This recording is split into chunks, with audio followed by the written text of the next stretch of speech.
ये बातें सच होती है क्या कि कुछ ऐसे फूड आइटम्स होते हैं लेबर पेन आने लगती है। हे गाइस, इस वीडियो के अंदर कुछ चीज़ों के ऊपर बात की जाएगी। जैसे लेबर पेन को लाना, क्या इसे ला सकते हैं? बहुत बड़ा क्वेश्चन मार्क होता है ये चीज़ डॉक्टर्स के थ्रू कि लेबर पेन को नहीं लाया जा सकता है। हाँ, लेबर पेन अगर आपका स्टार्ट हो चुका है तो उसे पिक पे लेकर जाया जा सकता है, जिससे सर्विक्स का मुंह खुले और आपकी नॉर्मल डिलीवरी हो जाए। जबकि मैं खुद भी एक चीज़ें देख रही हूँ कि यूट्यूब के ऊपर बहुत ज़्यादा अफवाह है, इस तरह की वीडियोस बन चुकी हैं कि ये वाला फूड आइटम खाओ लेबर पेन आएगा, तो पपीता का जूस लो, पाइनएप्पल जूस लो, कोई बोलता है कास्टर ऑयल ले लो, कोई बोलता है अलग अलग तरीके से एक्सरसाइज की चीज़ें बताई जाती है कि ऐसे करने से तो पक्का लेबर पेन आ जाएगा। गाइज, मैं इस वीडियो में इन सारे अफवाह के ऊपर एक बार बात करूंगी, साथ ही साथ में ये चीज़ें भी बताऊंगी कि जो नॉर्मल डिलीवरी की प्रोसेस है ये 1-2 दिन की नहीं है। आप प्रेगनेंसी के छठे या सातवें महीने से लगातार तैयारी कीजिए नॉर्मल डिलीवरी की, जैसे मैंने की थी। गांव की महिलाओं से मैंने ये टिप्स लिया और ज़रूर डेफिनेटली मेरे साथ इस ट्रिक ने वर्क किया, कारगर हुई। वही चीज़ें यहाँ पे आप सभी के साथ शेयर करना चाहती हूँ। तो चलिए गई, इस वीडियो को स्टार्ट करते हैं। मैं हूँ आप सबके साथ श्वेता और आप देख रहे हैं प्राइम मॉम चैनल।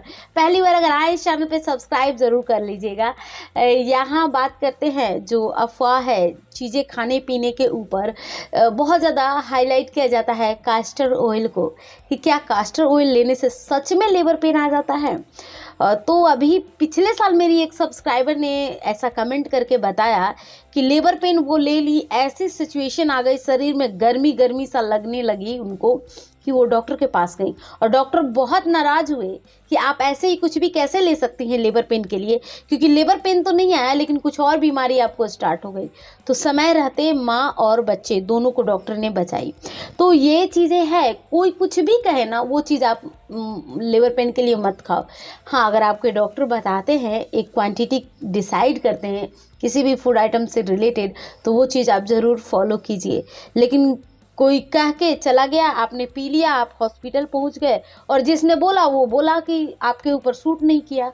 पूछा जाता है ना कई बार कि आपने ये बताया, ये मैंने पी लिया तो मेरे साथ ऐसे ऐसे हो गया, ऐसे कैसे बता सकते हैं आप?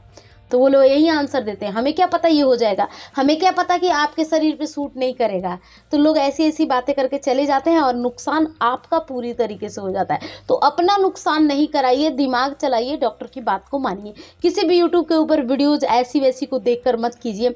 मैं हमेशा से कुछ भी अगर रिकमेंड करती हूँ अपनी सब्सक्राइबर को खाने पीने की चीज़ें जिसका कोई भी साइड इफ़ेक्ट नहीं होता है, वही चीज़ें बताती हूँ जो हमारे किचन में अवेलेबल है। अब आप बताइए, किचन की चीज़ें खाने से थोड़ी ना कोई साइड इफेक्ट होता है, वो तो हम पूरी प्रेगनेंसी खाते हैं लेकिन एक लिमिटेड अमाउंट के अंदर लेते हैं। यहाँ बात करते हैं एक नॉर्मल डिलीवरी की तैयारी की प्रोसेस में पहला काम होता है सुबह शाम आपको टहलना।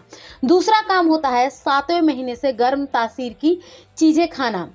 हल्का गुनगुना दूध हो सकता है, उस दूध के अंदर आधा चम्मच या 1 चम्मच घी आप ले सकती हैं। अगर आपका वजन बहुत ज़्यादा बढ़ चुका है ना, 12 केजी 15 केजी तक है तो ठीक है, लेकिन इससे भी ज़्यादा हो चुका है वेट, तो आप घी को स्किप कीजिए प्रेगनेंसी के अंदर।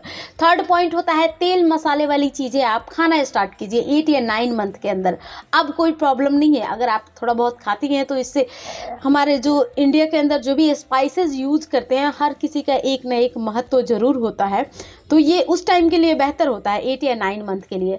लास्ट और फोर्थ पॉइंट पे सबसे ज़्यादा ध्यान दीजिएगा, आप ज़्यादा से ज़्यादा टाइम अपने हस्बैंड के साथ स्पेंड कीजिए या वैसे पर्सन के साथ जिसको आप बहुत पसंद करती हैं। आमतौर पे महिलाएं प्रेगनेंसी में अपने हस्बैंड को ही ज़्यादा पसंद करती हैं, क्योंकि अब आगे क्या बताई जाए सभी को पता ही है। तो ये चीज़ें होनी चाहिए, ऐसे तैयारी की जाती है, अचानक से कुछ भी नहीं हो जाता है।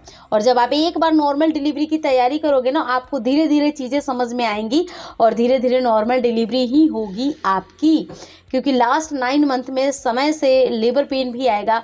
और अगर आप सुबह शाम एक्सरसाइज करती हैं, एक्टिव रहती हैं, सबसे ज़्यादा नॉर्मल डिलीवरी गांव की महिलाओं की होती है, क्योंकि वो बहुत ज़्यादा एक्टिव होती है। वैसे ही आप भी कम से कम प्रेगनेंसी में तो एक्टिव बनिए ताकि नॉर्मल डिलीवरी एक बार हो जाए।